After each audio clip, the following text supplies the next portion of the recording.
Welcome to another episode of Pathways to Our Past, or PP for short. Isn't that right, Travis? That's right. Today we're out here at the battlefield for the Battle of Wisconsin Heights. A lot of road noise we hear right now. So we're going to kind of hike over to the battlefield and go through some of the history of it. I'm going to end up doing probably a lot of talking in this episode, so buckle in for that. This is the map of the trails in the area, and then this is the historical marker over here.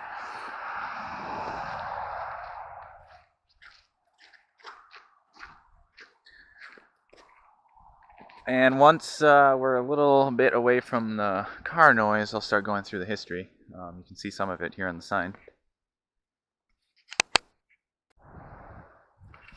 So here we have the original marker that was erected to commemorate the Battle of Wisconsin Heights and the battlefield itself. We are along the road still, so we're still going to have some car noise. And the battlefield, I think, is on the other side of the trail. But this is one end of the trail. Anyway, so the Battle of Wisconsin Heights was the penultimate battle of the Black Hawk War, and the Black Hawk War was a conflict between the United States and a band of Native Americans led by a Sauk leader named Black Hawk. And Black Hawk and the Sauk people were a group of Native Americans that are from the Eastern Woodlands culture group and are an Algonquinian languages people, and they were closely allied with the Meskwaki, also known as the Fox. Anyway, so the Black Hawk War itself lasted from April 6th to August 27th, 1832, and this band that was led by Black Hawk was known by the moniker the British Band, and it consisted of about 1,500 people from the Sauk, Meskwaki, Kickapoo, Potawatomi, Ho-Chunk, and Ottawa nations. 500 of those 1,500 were considered warriors, and they were called the British Band because Black Hawk himself had an alliance with the British dating back to the War of 1812.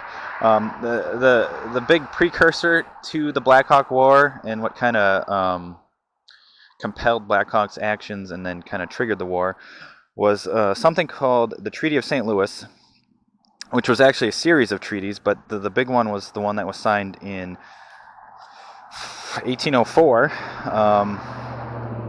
It was a treaty that sold a swath of land to the United States government that it was originally Sauk and Meskwaki homeland, and it included parts of Wisconsin, Illinois, and Missouri. And the treaty was signed by a native leader named Quashkami, and Black Hawk disputed this treaty, claiming that Quashkami was not authorized to sign treaties. So Black Hawk took his British band across the Mississippi from the Iowa Indian Territory, where they were at the time, and back into Illinois to resettle peaceably in the land that they had ceded to the United States.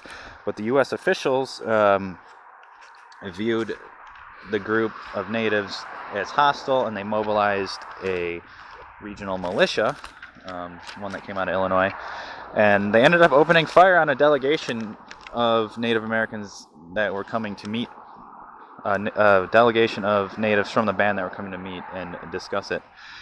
And so Black Hawk and his band retaliated in kind, resulting in something called the Battle of Stillman's Run. And after that battle, the British band and Black Hawk fled north to Wisconsin, and they were being pursued by this militia force and U.S. forces, which led into the Battle of Wisconsin Heights, which happened at this battlefield. So anyway, on July 21st, 1832, the U.S. forces, approximately 700 in size, the militiamen, and a small group of U.S. allied Ho-Chunk warriors caught up with the British band at the south shore of the Wisconsin River. And at dusk, Black Hawk and what he claims to be about 50 of his warriors engaged the U.S. forces about a mile away from the river in a hilly area, and that's this hilly area. And their intent was to distract the militia long enough so that the civilian members of the band could cross the river safely. And their ultimate goal was to escape back across the Mississippi River to the Iowa Indian Territory, because the band itself was in poor health and starving, because after the Battle of Stillman's Run, they were constantly moving and they couldn't resupply. And they were constantly being harried by U.S. forces that greatly outnumbered them. Anyway, so the two groups exchanged gunfire for approximately 30 minutes in this area, and then a U.S. bayonet charge ended the battle itself, scattering what remained of the warriors, and they fled back across the Wisconsin River with the civilians. And the U.S. militia decided to wait out until morning to continue their pursuit. And just before dawn, another Sauk chieftain named Neopope shouted a conciliatory speech to the U.S. troops from a nearby knoll, trying to explain that they no longer wanted to fight and that the U.S. troops could stand down because they didn't want to have hostilities anymore, and they just wanted to go back to the Iowa Indian Territory. The problem with that was no one in the U.S. contingent understood what he was saying because he was speaking a native language, and the group of Ho-Chunk warriors that were with them had since left the battlefield and weren't there to translate. So the U.S. troops continued their pursuit, and 12 days later, the war ended at the ultimate battle, the Battle of Bad Axe, where hundreds of the native men, women, and children were killed by U.S. troops, and that ended the Black Hawk War itself. The U.S. troops at the Battle of Wisconsin Heights were led by Colonel Henry Dodge, and for those of you who are familiar with Wisconsin history, he was the first and fourth governor of the Wisconsin Territory, appointed by Andrew Jackson and James Polk, respectively. The casualties of the battle itself, the numbers vary, but for the U.S., they totaled 1 death. And somewhere between 40 and 70 for the British band. So the numbers for the British band themselves are pretty variable, because I've read accounts where there were like 50 warriors fighting at the Battle of Wisconsin Heights, and then I've heard other accounts where there's 120 Native American warriors fighting at the battle, and then there's a range of 40 to 70 natives that were actually killed at the Battle of Wisconsin Heights. But we know for sure that there were a minimum of 50 warriors fighting in this battle on the native side, including Black Hawk himself, and there were a minimum of 40 of them that died. The site of the battle is owned by the Wisconsin Department of Natural Resources and is open to the public, and it is also listed on the U.S. National Register of Historic Places. Throughout the early 20s, this area was privately owned, and then in 1923, this limestone marker in front of us here was installed by the Daughters of the American Revolution. And in 1957, the Wisconsin Historical Society installed a metal marker. And then in 1992, a new interpretive marker was installed, which was actually the one we saw in the parking area. And I know on the sign it said erected in 1998, but that was actually when it was dedicated by Governor Tommy Thompson during the sesquicentennial celebration of Wisconsin's statehood. Anyway, that's about it for the rundown of the history of the area. We're going to try and walk on and see if we can find the actual battlefield site.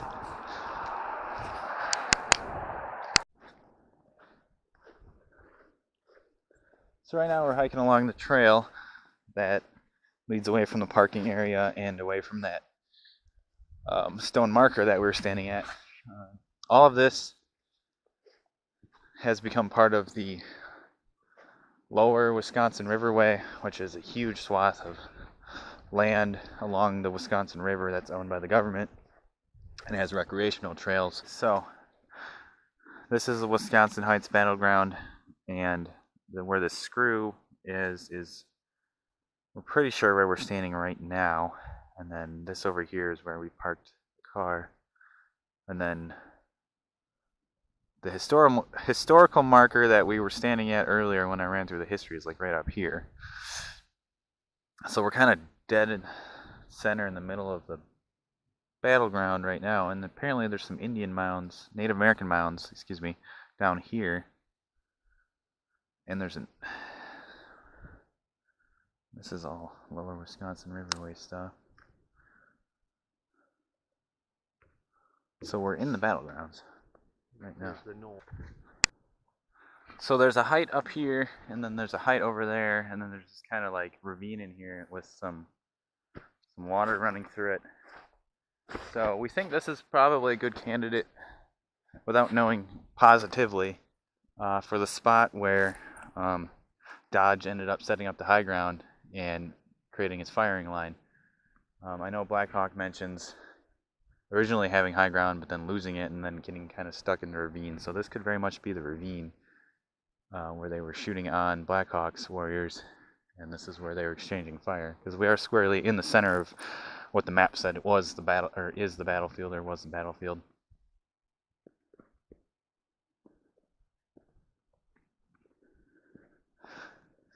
A side note, if you ever want to read like a first-hand account of this from Black Hawk's perspective, he did write an autobiography which is in the public domain, so you can actually go online and read it for free at Gutenberg.org.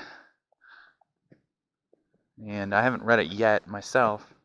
Me and Travis read some excerpts from it. I do plan on trying to read the whole thing here soon. Be interesting to see what he has to say. Well, we're getting close to the mounds now.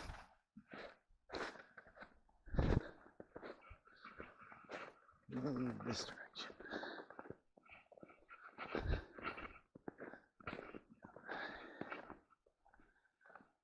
Almost there. Oh, they look like mounds? Where? Right in front of me. You sure? That's a mound right there. This? Right here. I'll trust you, Travis. Oh, behind the... Oh, this right here. Yeah, you're right. Yeah, that's a mound. That's a mound. That was a mound. Oh yeah, you can tell because of these kind of viney thorn things growing out of them. These are all mounds.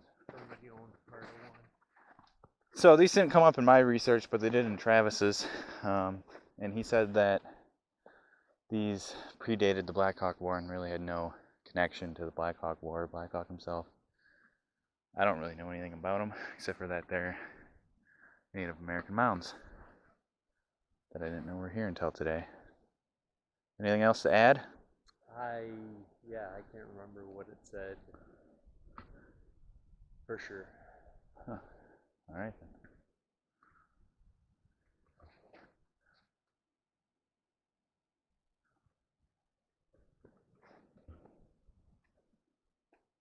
Well, I suppose now is about time for us to nail down a spot for everybody's favorite segment, the premium beer review. Are we doing it by these mounds, or you want to find somewhere else?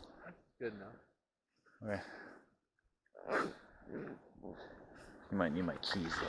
I don't think they're twist tops. Alright, so today for our premium beer review, we've got are they twist tops? Okay. Rolling Rock Premium Beer Extra Pale, established in 1939, Latrobe Brewing Company in Williamsburg, Virginia. To honor the tradition of this great brand, we quote from the original pledge of quality. From the glass-lined tanks of Old Latrobe, we tendered this premium beer for your enjoyment as a tribute to your good taste. It comes from the mountain springs to you. 33. What is it?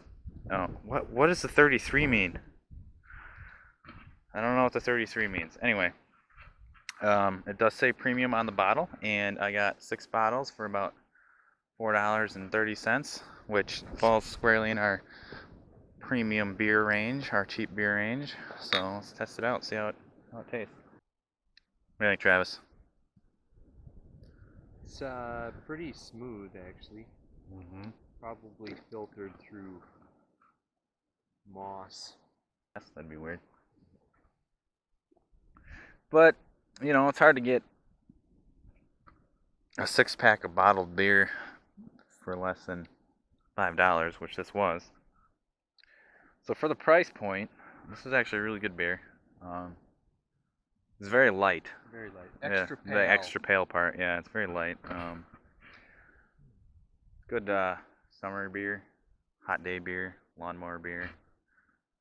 And the upside of having the bottles is we don't have our traditional review of saying it's tinny.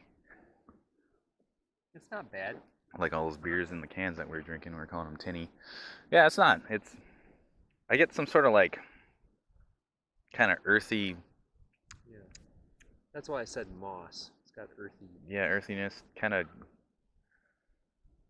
It's a weird description, but it tastes the way that like wet rocks smell after like a summer rain. That's a really bizarre thing to say, but that's what it tastes like to me. Right on with you. So it's kind of got that like gritty, rocky, not dirt taste, but I don't know. Drink from a waterfall. Yeah, exactly. There you go. That's a good way to say it. Yeah, like drinking from like a natural water source or a waterfall or something. It tastes kind of like that. Not a whole lot of actual like beer taste. I'm not tasting much of the grain, but that probably gets back to the extra pale. And I think I've talked about this beer more than I talked about the battle. So anyway, Travis, 6-pack review of Rolling Rock. 6-pack review. I give it. I kind of like the earthy tone, so I give it a 3.5. 3.5 rocks out of the 6-pack. I'll bump it up to half point, like I'm wont to do whenever Travis gives a review, and I'll give it the 4 rocks out of the 6-pack. So 6-pack review of the historical site for the Battle of Wisconsin Heights. What do you think of our trip today, Travis? I give it a 4.5. Just because there's a lot more to this area than I ever imagined, and find it interesting. And for me, once again, I'll bump it up the extra half point. 5 rocks out of the 6-pack for the location we're at today. It's actually a pretty extensive area. Besides just the battlefield, the lower Wisconsin Riverway is really huge. So the trail system in here is pretty long, and I do like some of the longer trails. The one we're on right now is a bit shorter. And finding these mounds was a real nice surprise. I didn't know they were here. And I always have to research them a little more. Yeah, we'll have to look into those. And I haven't actually been to very many battlefields that I can recall, so it's kind of a surreal thing to actually stand in a place where, you know, anywhere between 40 and 70 people died fighting for essentially their native homeland. And I'm always fascinated by sites of early human habitation, and, you know, Native American mounds are one of those things. And it's a very peaceful area. It could be because it's winter and it's kind of off-season. There's not a lot of people here, but it's a really nice, peaceful, quiet area to kind of take a nice stroll through on a weekend. Anyway, anything else you want to add, Travis? Cheers. Cheers. All right. I highly recommend you checking out Blackhawk's autobiography. Remember, it's free, Gutenberg.org. And thanks for watching, and that's it for this episode of Pathways to Our Past. We'll catch you next time.